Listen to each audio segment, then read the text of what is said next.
হাই friends, কি খবৰ? মই আয়ুষ ৰং চেনেলত সম্প্ৰচাৰিত হৈ থকা সূৰুযমুখী ধাৰাবাহিকখনৰ আজিৰ খণ্ডটো চাবলৈ বহুত বেছি ভাল লাগিব। কিয়নো যোৱাটো খণ্ডত সোণে ৰাতি লগ পোৱা ছোৱালীজনীক মানুহ এজনে খেদি ফুৰাত সোণৰ গাড়ীৰ ভিতৰত লুকাই আছিল।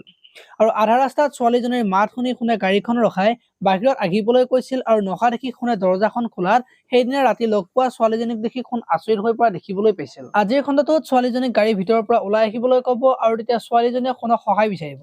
আৰু তেতিয়া সোণে নকৰো বুলি কোৱাত ছোৱালীজনীয়ে মই বিপদত পৰাৰ কাৰণে সহায় বিচাৰিছো বুলি সোণক ক'ব।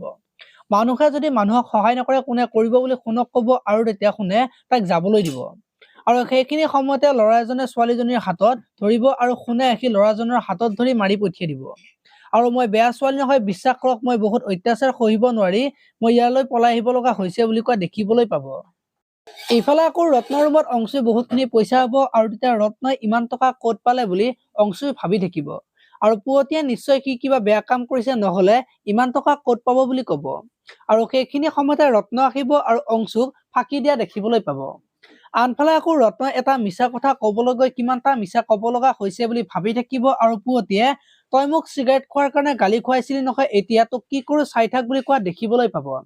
আপোনালোকে সূৰুযমুখী ধাৰাবাহিকখন চাই কেনেকুৱা পায় কমেন্ট কৰি জনাব। আৰু যদি আপোনালোকে এতিয়ালৈকে চেনেলটো ছাবস্ক্ৰাইব কৰা নাই তেতিয়াহ'লে চেনেলটো ছাবস্ক্ৰাইব কৰি ভিডিঅ'টোত এটা লাইক কৰি দিব। ধন্যবাদ।